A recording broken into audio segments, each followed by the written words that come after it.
Hello friends, आप सबका फिर से वेलकम करता हूं पुष्पराज इनसाइट्स में। और जैसा कि मैंने लास्ट वीडियो में प्रॉमिस किया था कि लगातार कंटेंट अब इस यूट्यूब चैनल पर आता रहेगा। और बेसिकली आज का जो हमारा टॉपिक है ये है ईरान इजराइल कॉन्फ्लिक्ट हिस्ट्री। तो अभी आपने देखा है कि हाल ही में ईरान ने इसराइल के ऊपर मिसाइल अटैक्स किया, बदले में फिर अभी मीडिया से खबर आ रही है कि इसराइल ने भी जो है ईरान के ऊपर अटैक किया है। तो ये आखिर आप देखते हैं कि मिडिल ईस्ट में सिचुएशंस काफ़ी ज़्यादा क्रिटिकल होते जा रही है, क्योंकि आप देखेंगे पहले ही इसराइल और हमास के बीच में जंग छिड़ी हुई है। और आप देखेंगे इसका सीधा असर ऑल ओवर वर्ल्ड पे पड़ता है, क्योंकि ऑल ओवर वर्ल्ड में जो गैस की सप्लाई है, जो क्रूड ऑयल की सप्लाई है, वो पूरा की पूरा मिडिल ईस्ट से होती है। तो इस चीज़ को जानना बहुत ही ज़्यादा ज़रूरी है, क्योंकि जियो पॉलिटिक्स के नज़रिए से देखें या फिर कॉम्पिटिटिव एग्जाम्स के नज़रिए से देखें या फिर एक अवेयर सिटीजन होने के नाते आपको इन सब चीज़ों का डिटेल नॉलेज होना बहुत ही ज़्यादा ज़रूरी है। तो मैं कोशिश करूंगा कि आसान से आसान शब्दों पे इस क्रिटिकल टॉपिक को और इसके हिस्टोरिकल बैकग्राउंड को आपको समझा सकूं। इसमें सबसे पहले जो है मैं शुरुआत करता हूं पूरे की पूरे मिडिल ईस्ट के मैप से। तो आप देखेंगे सबसे पहले आपको मैप को समझना पड़ेगा कि बेसिकली ये दोनों देशों की लोकेशन कहाँ पर है और किस तरीके से ये देश पूरी दुनिया को अफेक्ट करते हैं। तो आप देखेंगे ईरान काफ़ी बड़ा देश है, और ये आप देखेंगे कि भारत है, भारत के बाजू में पाकिस्तान, अफगानिस्तान और तुर्कमेनिस्तान से मिलती हुई इसकी ईस्टर्न बॉर्डर है। और उसके बाद ये आप देखेंगे ऊपर कैस्पियन सी और नीचे गल्फ से ये जो है खाड़ी जिसको बोला जाता है अरेबियन सी, यहाँ पर आपका अरेबियन सी है। इसके बाद आप देखेंगे यहाँ पर रेड सी है जिसको कि लाल सागर कहा जाता है। और यहाँ पर है आपका स्ट्रेट ऑफ हॉर्मुज, जो कि ऑल ओवर वर्ल्ड की गैस सप्लाई को यदि बाधित करना है तो ईरान यहाँ पर अपने कुछ शिप्स खड़े करके पूरे वर्ल्ड की जो गैस सप्लाई है उसको वो रोक सकता है। तो इसलिए आप देखते हैं कि स्ट्रेटेजिकली यदि देखें तो ईरान बहुत ही इंपॉर्टेंट पोजीशन पे है। वहीं पर यदि हम देखें तो ये जो ब्लू कलर में आपको दिख रहा है ये है इसराइल, और ये है इसका गाज़ा, और ये जो पार्ट है इसको कहते हैं वेस्ट बैंक। तो आप देखेंगे वेस्ट बैंक और गाज़ा में जो है ये पैलेस्टीनियन जो लोग थे वो लोग आजकल यहाँ पे रहा करते हैं। और बाकी आप देखेंगे Jewish people all over world से आकर इसराइल नाम का एक देश बना 1948 में, और इस तरीके से यहाँ पर सेटल हुए। ऊपर आपको लेबनान दिख रहा है जो भी इसराइल से जुड़ा हुआ है। साथ ही आप देखेंगे इसराइल के साथ आपकी सीरिया की बॉर्डर जुड़ी हुई है। सीरिया की कैपिटल है दमिश्कश, जहाँ पर हाल ही में जो है बोला गया कि इसराइल ने यहाँ पर अटैक किया। और फिर आप देख सकते हैं ये है पूरा की पूरा सऊदी अरेबिया, ओमान, यमन, ठीक है। और इसके बाद हम शुरू करते हैं, यहाँ पर आपको जॉर्डन देश मिलेगा, और ये है इजिप्ट जो कि अफ्रीका में पड़ता है। ये सारे देश जो हैं ये एशिया में पड़ते हैं। ओके, तो ये ध्यान रखिएगा। यहाँ पे टर्की है, टर्की के बाद से यहाँ पर आपका यूरोप चालू होता है। ओके, ये सारा की सारा आपका एशिया में है, और ये आपका आता है अफ्रीका। ओके, तो अब आप लोगों को पूरी ये ज्योग्राफी जो है ठीक से समझ में आ गई होगी। इस तरह से मैप को हमने देख लिया। ये है अरेबियन सी, ओके, यहाँ पर है रेड सी। लगभग क्रूड ऑयल का जितना ही बिजनेस है और वर्ल्ड का एक बहुत ही इंपॉर्टेंट बिजनेस रूट है, क्योंकि यहाँ पर आपकी जो है ये है स्वेज कैनल जो कि कंट्रोल होती है इजिप्ट से। ये जो है सिनाई पेनिनसुला है, स्ट्रेटेजिकली काफ़ी ज़्यादा इंपॉर्टेंट है। और यहाँ पर है स्ट्रेट ऑफ हॉर्मुज, या इसे हॉर्मुज की जल संधि कहते हैं, जिसके ऊपर ईरान का नियंत्रण है। तो इस तरीके से ये वीक पॉइंट है। और यहीं पर आपने देखा कि हूती विद्रोहियों के बारे में आजकल काफ़ी ज़्यादा चर्चा चल रही है, और सोमालिया के पायरेट्स के बारे में। तो ये सब इनका एक ये पूरा एरिया जो है काफ़ी हॉट जगह है। और रेड सी क्राइसिस के बारे में हमने हाल ही में देखा। तो ये सारी चीज़ें आपस में कनेक्टेड हैं। तो आगे हम देखते हैं। सबसे पहले हम देखें कि अभी हाल ही में जो करंट इवेंट्स थी इसकी शुरुआत कैसे हुई। तो आपने देखा कि कुछ ही समय पहले 13 अप्रैल के दिन ईरान ने लगभग 500 मिसाइलें से अटैक किया इसराइल के ऊपर। और जैसे कि आपको पता है कि इसराइल ने एक आयरन डोम बना के रखा है, यानी कि उनके पास वर्ल्ड की एक काफ़ी मजबूत एंटी मिसाइल टेक्नोलॉजी है, जिससे किसी दुश्मन देश से जो आती हुई मिसाइल है इसको ये लोग हवा में ही उड़ा देते हैं। लेकिन और बोला गया कि लगभग 300 बैलिस्टिक मिसाइल्स थी एक प्रोजेक्टाइल मोशन के तहत इनके ऊपर छोड़ी गई, और केवल 3 या 4 ही इसराइल में गिरी।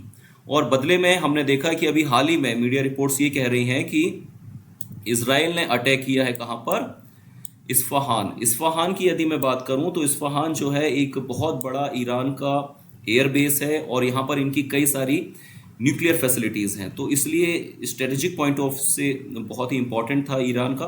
तो यहाँ पर जो है इसराइल के द्वारा मिसाइल अटैक किया गया है और बोला जाता है कि इनके एयर बेस को पूरी तरीके से बर्बाद कर दिया है। तो आप देखेंगे दोनों देशों के बीच में जो जंग छिड़ी हुई है, और आप देखेंगे दोनों ही देश अपनी बॉर्डर कहीं पर भी शेयर नहीं करते हैं। इनके बीच में आपको इराक मिलेगा, सीरिया मिलेगा, ठीक है, लेकिन यहाँ पर आप देखेंगे दोनों की देशों की बॉर्डर पे कुछ नहीं है। तो आप देखेंगे यदि मैं मिडिल ईस्ट के देशों को डिवाइड करना चाहूँ तो आप देखेंगे कि ये बेसिकली शिया और सुन्नी का एंगल भी वहाँ पे बहुत ज़्यादा काम करता है। खैर उसके बारे में मैं एक अलग से वीडियो बनाऊंगा जिस पर हम चर्चा करेंगे कि मिडिल ईस्ट की जियोपॉलिटिक्स क्या है। अभी हम फिलहाल कंसंट्रेट करेंगे इसराइल के ऊपर और ईरान के ऊपर। तो सबसे पहले इसके लिए जो एक ब्रेक पॉइंट माना जाता है, ये माना जाता है 1979। तो 1979 जो है, इसके पहले आप देखेंगे ईरान और इसराइल के बीच में काफ़ी अच्छे रिश्ते हुआ करते थे। और 1979 इसलिए बोल रहा हूँ क्योंकि उसी समय पर इस्लामिक रेवोल्यूशन वहाँ पर हुआ, यानी कि इस्लामिक क्रांति आई, और उसके बाद से पूरा की पूरा सिनेरियो ही चेंज हो गया। तो आप देखेंगे Iran was one of the first country in the region to recognise Israel after its formation in 1948। तो आप देखेंगे 1948 में जब इसराइल बना तो तुर्की के बाद आप देखेंगे सबसे पहले जो मुस्लिम देश थे वो टर्की था, जिसने कि इसराइल को एक देश के तौर पे मान्यता दी। और टर्की के बाद ईरान सेकंड देश था जिसने कि इसराइल को मान्यता दी। ये अपने आप में बहुत बड़ी बात थी। जैसे कि मैं आपको बताऊं कि इजिप्ट, जिसको कि हम मिस्र कहते हैं, कि राष्ट्रपति के द्वारा जब ये रिकॉग्निशन की बात करी गई और को रिकॉग्निशन दिया गया इसराइल को, तो इतना ज़्यादा विरोध हुआ कि राष्ट्रपति की हत्या कर दी गई थी। तो यहाँ पर आप देखेंगे एक मुस्लिम देश होने के बावजूद ईरान और तुर्की ने इसराइल को जो है एक देश के तौर पे मान्यता दी। और इसलिए आप देखेंगे कि ईरान तभी से जितने भी अरेबिक देश हैं उन सब की नज़रों पे ईरान बहुत ज़्यादा खटकने लगा है। तो आप देखेंगे जैसे ही हमने देखा कि इस तरह से शुरुआत हुई, तो आप देखेंगे कि इसराइल के जो पहले प्रधानमंत्री थे, इनका नाम था, आप देख सकते हैं हाईलाइट किया मैंने, डेविड बेन गुरिन। तो डेविड बेन गुरिन ने एक सिद्धांत निकाला जिसको कि बोला गया पेरीफेरी डॉक्ट्रिन। तो पेरीफेरी डॉक्ट्रिन बेसिकली क्या चीज़ थी, क्योंकि आप देखेंगे इसराइल लगातार अरब इसराइल युद्ध वहाँ पर हो चुका था। कोई भी मुस्लिम देश जो है वो इसराइल को मान्यता नहीं देना चाहता था। और आप देखेंगे कि इस तरह से इसराइल ने ये देखा कि केवल लड़ाई ही एक रास्ता नहीं है जिससे मैं मान्यता पा सकता हूँ, मुझे कई तरीके से डिप्लोमेटिक तरीके से भी आगे बढ़ना पड़ेगा। और इसलिए इसराइल के जो पहले प्रधानमंत्री थे डेविड बेन गुरिन, इन्होंने एक पेरीफेरी डॉक्ट्रिन निकाला। इस पेरीफेरी डॉक्ट्रिन के तहत उन्होंने ये रणनीति अपनाई कि जो नॉन अरब मुस्लिम कंट्री है इनके साथ दोस्ती बनाई जाए। तो आप देखेंगे नॉन अरब मुस्लिम कंट्री में सऊदी अरेबिया का एक अलग ग्रुप है, और इसके अलावा नॉन अरब मुस्लिम कंट्रीज में आपका ईरान और तुर्की आता है। तो उन्होंने ये कोशिश करी इसराइल ने कि हम ईरान के साथ अच्छे रिश्ते बनाएं, हम तुर्की के साथ अच्छे रिश्ते बनाएं। इस तरीके से हम काउंटर करने की कोशिश करेंगे जो अरब्स का जो पूरा की पूरा ग्रुप बना है। और ये सारे के सारे आपने देखा होगा कि जो फर्स्ट अरब इसराइल वॉर हुआ, इसमें सारी अरेबियन कंट्रीज ने इसराइल के ऊपर अटैक किया और बदले में इसराइल ने चारों तरफ में सभी को हराया। इसके ऊपर मैं एक वीडियो बहुत ही जल्द लेकर आने वाला हूँ कि किस तरीके से अरब इसराइल वॉर हुआ था। आगे हम बढ़ते हैं। तो जब बहुत ही अच्छे रिश्ते हुआ करते थे इसराइल और ईरान के बीच में, तब हमको ये जानना पड़ेगा कि बेसिकली ईरान में रूल कौन कर रहा था। तो उस समय पर ईरान में जो है पहलवी डायनेस्टी रूल करती थी, और पहलवी डायनेस्टी के जो किंग थे ये शाह मोहम्मद रज़ा पहलवी थे। और आप देखेंगे कि अमेरिका का इनको बहुत ज़्यादा सपोर्ट था, और अमेरिका का सपोर्ट था, और अमेरिका जो है इसराइल को भी सपोर्ट करता है। तो इसलिए आप देखेंगे इनके बीच में रिश्ते काफ़ी अच्छे थे। और यदि मैं ईरान की बात करूं तो शाह मोहम्मद के समय पर ईरान एक बहुत ही मॉडर्न स्टेट हुआ करता था। महिलाओं को बुर्के पहनने की बंदिश नहीं थी, वो स्वच्छंद होकर एजुकेशन पा सकती थी। हिजाब का कोई नहीं था। अभी आपने देखा है कि हाल ही में ईरान के अंदर हिजाब का बहुत ज़्यादा कंट्रोवर्सी चल रही है, वहाँ पे महिलाएं इसका बहुत ज़्यादा विरोध कर रही हैं। तो पहलवी डायनेस्टी क्योंकि एक अमेरिकन सपोर्टर डायनेस्टी थी, तो शाह के बहुत ही अच्छे रिश्ते हुआ करते थे अमेरिका के साथ। तो आप देखेंगे इस तरीके से जब तक पहलवी डायनेस्टी वहाँ पर थी तब तक ईरान और इसराइल के जो संबंध थे वो बहुत ही अच्छे माने जाते थे। और यहाँ तक कि मैं ये आपको ये भी बता दूं कि ईरान जो है वो ऑयल की सप्लाई करता था इसराइल को। तो इसराइल की जो भी एनर्जी डिमांड्स हुआ करती थी वो पूरी होती थी आपके ईरान के थ्रू। लेकिन आप देखेंगे 1979 का जो रेवोल्यूशन होता है, जिसको कि इस्लामिक रेवोल्यूशन कहते हैं, तो ईरान में बहुत ज़्यादा विरोध हो रहा था शाह का, क्योंकि वो अमेरिकन सपोर्टर थे और उनकी जो वेस्टर्न विचारधारा थी ये शायद वहाँ के जो रेडिकल लोग थे उनको पसंद नहीं आई। और इस तरीके से जो ईरान के अंदर राइट विंग है, इन्होंने एक बहुत बड़ी क्रांति करी जिसको कि इस्लामिक रेवोल्यूशन कहा जाता है। और इस्लामिक रेवोल्यूशन होने के बाद जो है, जैसे ही ये सत्ता पे आए, शाह को सत्ता से हटाया गया, और अब जैसे ही खिमैनी, जो मैं आपको उनका नाम बता दूं, अयातुल्ला खिमैनी जो हैं, ये इस्लामिक क्रांति के बाद ईरान के शासक बने। और जैसे ही ये शासन पर आए तो इन्होंने पूरे की पूरा पर्सपेक्टिव बदल दिया। अभी तक आप देखेंगे कि इसराइल और ईरान के बीच में काफ़ी अच्छे संबंध थे, लेकिन जैसे ही ये आते हैं तो इन्होंने सीधे सीधे डिक्लेयर कर दिया कि ये एक पैलेस्टीनियन लैंड है। इसराइल को उन्होंने कहा ये एक फिलिस्तीनी देश है, और इस तरीके से जूइश लोगों ने इसके ऊपर कब्जा रखा है और हम इसे मान्यता नहीं देते हैं। तो इस तरीके से आप देखेंगे पूरा की पूरा नज़रिया ही चेंज कर लिया ईरान ने।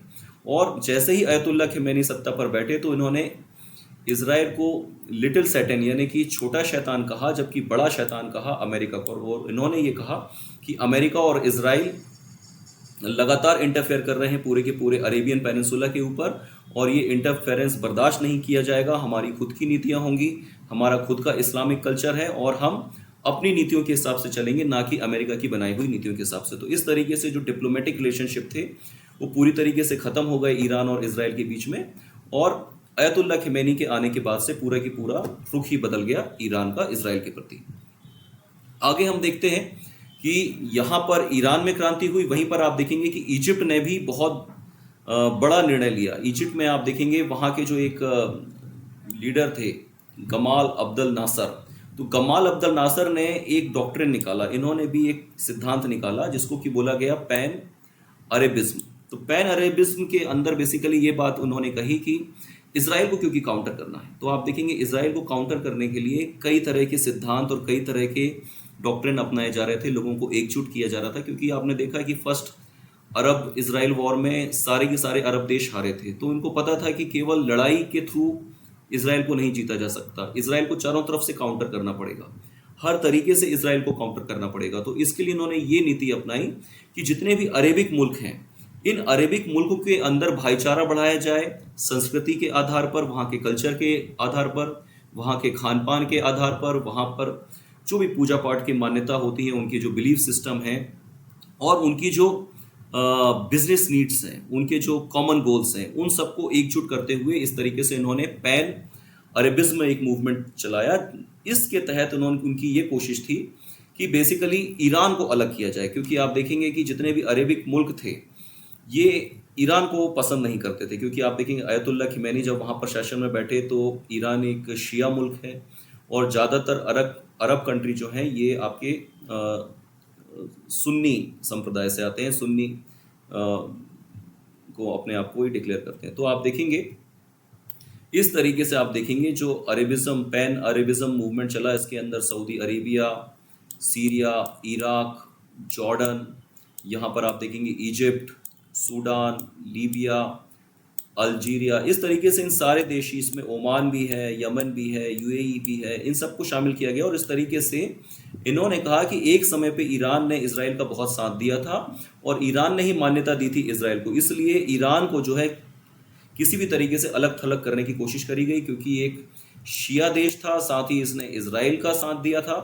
और अब सत्ता परिवर्तन होने के बाद आप इनको शैतान बोलें या कुछ भी बोलें, लेकिन पुरानी बातों को भूला नहीं जा सकता। इस चीज़ को ध्यान में रखते हुए ये संगठन बनाया गया। अब जब ये संगठन बना तो ईरान के जो रिश्ते थे वो मिस्र के साथ तो खराब हो ही गए, लेकिन जैसे ही जो इनके लीडर थे नासिर, इनकी जब डेथ हुई 1970 में, तो ईरान ने जो है वापस से इजिप्ट के साथ दोस्ती कर ली, और बेसिकली जो भी कड़वाहट थी वो धीरे धीरे कम होने लगी।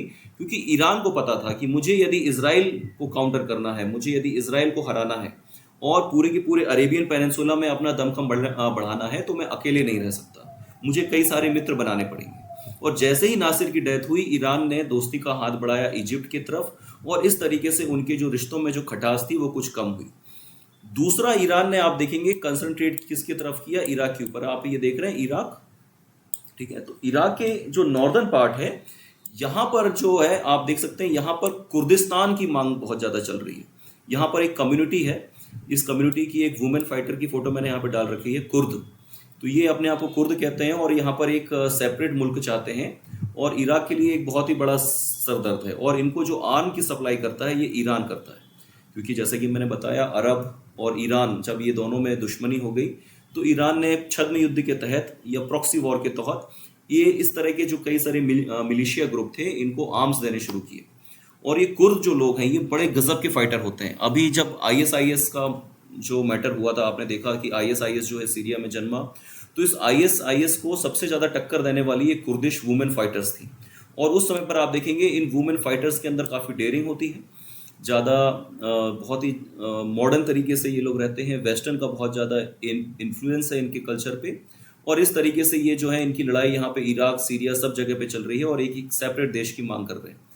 और इनको सपोर्ट करता था ईरान। और इस तरीके से इराक से दोस्ती बढ़ाने के लिए इन्होंने कहा कि अब हम कुर्दिस्तान का सपोर्ट नहीं करेंगे और कुर्दिश सेपरेटिस्ट जो लोग हैं इनको हम आर्म की सप्लाई नहीं करेंगे। इस तरीके से ईरान ने इजिप्ट के साथ भी अपने रिश्ते अच्छे करने की कोशिश करी और दूसरा इराक के साथ भी अपने रिश्ते अच्छे करने की कोशिश करी। चलिए, इसके बाद आप देखते हैं कि जब जिस तरीके से ईरान यहाँ पर एक साइड से लगातार आगे बढ़ते जा रहा था, तो इजराइल क्यों चुप बैठ था?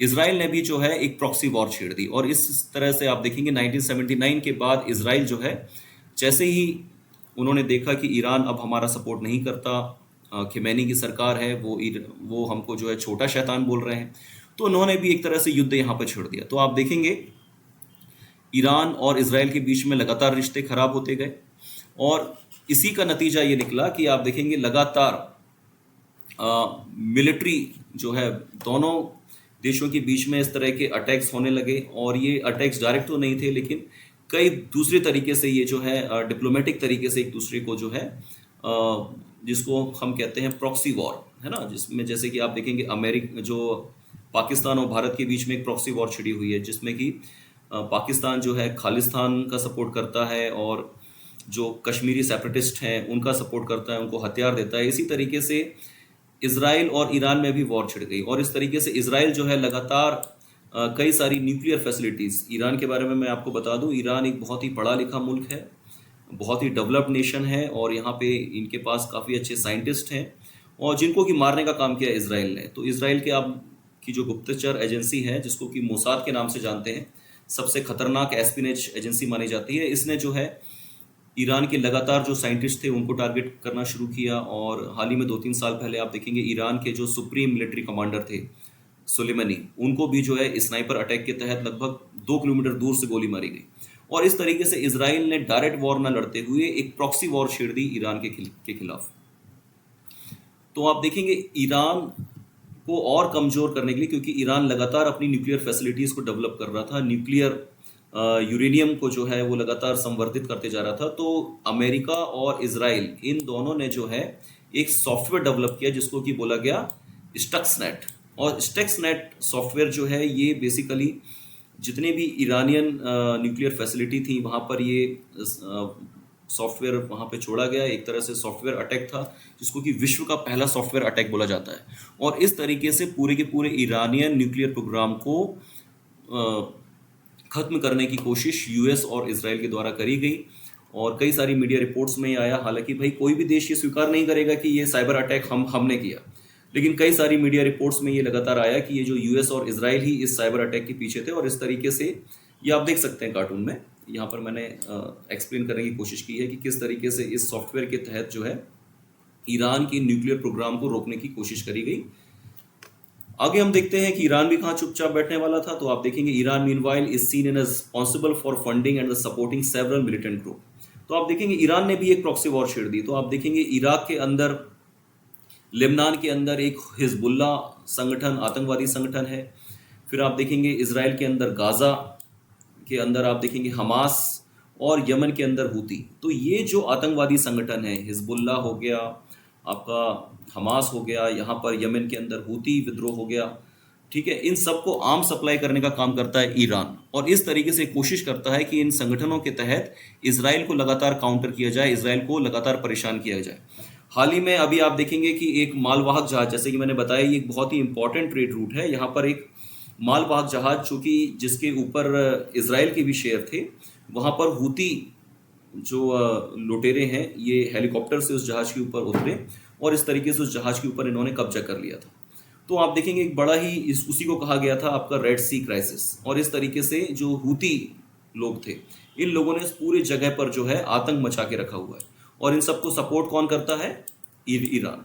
तो ईरान ने ये यहाँ से हिजबुल्ला को पावरफुल मदद दी, यहाँ से इन्होंने हमास को मदद की, और इस तरीके से इसराइल से ये जो है इसराइल को लगातार चारों तरफ से घेरने की कोशिश ईरान के द्वारा की जा रही है। तो आप देखेंगे यदि ये लड़ाई आगे बहुत ज़्यादा छिड़ती है, जैसे कि मैंने आपको बताया कि ईरान ने साफ साफ ये कहा कि भाई हमारा जो दूतावास था दमिश्क में, इसके ऊपर अटैक किया इसराइल ने, और इस तरीके से उनके कई सारे मिलिट्री कमांडर्स वहाँ पर मारे गए, और इसी की रिटेलिएशन में हमने यहाँ पर मिसाइल अटैक किया इसराइल के ऊपर। तो आप देखेंगे इन दोनों की जंग तो काफ़ी पुरानी है, एक समय पे दोस्त हुआ करते थे। कहते हैं ना कि कभी कभी जो सबसे अच्छा दोस्त होता है वही सबसे बुरा दुश्मन भी बनता है। तो ईरान और इसराइल के साथ आज वैसी ही कहानी है। तो आप देखते हैं कि ये जो कि मैंने आपको मिडिल ईस्ट के बारे में ये सारी चीज़ें बताई, यहाँ पर यदि किसी भी तरह का तनाव फैलता है तो इसका प्रभाव क्या पड़ेगा पूरे के पूरे वर्ल्ड पे। तो जैसे कि मैंने बताया कि ये यहाँ मिडिल ईस्ट में जितनी भी कंट्रीज़ हैं ये ज़्यादातर ऑयल एक्सपोर्टिंग कंपनी है, और ऑल ओवर वर्ल्ड को जो क्रूड ऑयल है ये इन्हीं देशों से मिलता है। तो आप देखेंगे ईरान की यदि आप मैं बात करूं तो Iran is the third largest producer of the crude oil within the OPEC. OPEC क्या है? This is the organisation of the petroleum exporting countries, और इसके अंदर ऑयल एक्सपोर्ट करने वाला तीसरा सबसे बड़ा मुल्क है ईरान। प्लस ईरान के पास जो है एक बहुत बड़ा गैस का डोम है, उसके पास गैस के बहुत बड़े संसाधन भी हैं। यदि इन देशों के बीच में इस तरीके से टेंशन बढ़ती है इसराइल और ईरान के बीच में, तो ऑफ कोर्स जो क्रूड ऑयल के जो प्राइस हैं वो लगातार बढ़ेंगे, और उसका फ़र्क जो है इंडिया को बहुत ज़्यादा पड़ेगा, क्योंकि इंडिया अपना 80% क्रूड ऑयल जो है वो मिडिल ईस्ट से ही मंगवाता है। यानी कि हमारी जो एनर्जी की 80% जो ज़रूरत है, केवल 20% जो है हम अपने देश में ही पैदा करते हैं, 80% हम इन्हीं देश के ऊपर डिपेंड है। तो इसराइल और अरब पेनिनसुला में यदि इस तरह से वॉर छिड़ती है तो कहीं ना कहीं पूरी दुनिया में तेल के दाम बढ़ेंगे, और भारत को भी इसका नतीजा भुगतना पड़ेगा। इसलिए भारत की सरकार लगातार इस मैटर के ऊपर जो है अपनी आंखें गड़ाई हुई है। चलिए इंडिया के बारे में देखें, क्योंकि इंडियन पर्सपेक्टिव देखना बहुत ज़्यादा ज़रूरी है कि इंडिया के नज़रिए से ये चीज़ों को हम किस तरीके से देखते हैं। तो आप देखेंगे Indian values is strategic partnership with Israel with the include the defence corporation, technology exchange and the intelligent sharing. तो आप देखेंगे इसराइल और इंडिया के बीच में काफ़ी अच्छे संबंध हैं, चाहे डिफेंस कॉर्पोरेशन है, हमारे यहाँ पर मिसाइल्स प्रोग्राम जो है वो इसराइल की सहायता से चल रहे हैं, दोनों अपने टेक्नोलॉजी एक्सचेंज करते हैं। वाटर हार्वेस्टिंग की बात करें या डेजर्ट एरिया में खेती किस तरह से की जाए, इसके ऊपर इसराइल की काफ़ी अच्छी एक्सपर्टी है। खारे पानी को साफ पानी में कैसे बदला जाए, इंटेलिजेंट शेयरिंग की बात करें, सॉफ्टवेयर की बात करें, आर्टिफिशियल इंटेलिजेंस की बात करें, इस सारी चीज़ों पे इंडिया और इसराइल के बीच में काफ़ी अच्छे दोस्ताना संबंध हैं। तो हमारे उनसे लगातार इंपोर्ट एक्सपोर्ट चलता रहता है।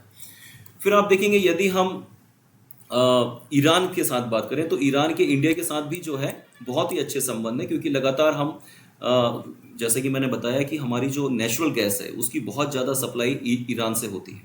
तो आप देखेंगे चाहे इंफ्रास्ट्रक्चर प्रोजेक्ट की बात हो या फिर एनर्जी की बात हो, इन सब के मामलों पर भी इंडिया का जो है ईरान से बहुत ही अच्छे संबंध है। जैसे कि अभी आपने हाल ही में देखा यूक्रेन और रशिया का युद्ध हो गया, तो इंडिया ने क्या कहा कि हमारे लिए यूक्रेन ही भी उतना ही ज़्यादा इंपॉर्टेंट है, क्योंकि यूक्रेन से हम जो है सनफ्लावर ऑयल का इंपोर्ट किया करते थे, वहीं रशिया के साथ हमारे काफ़ी अच्छे मिलिट्री टाइज थे।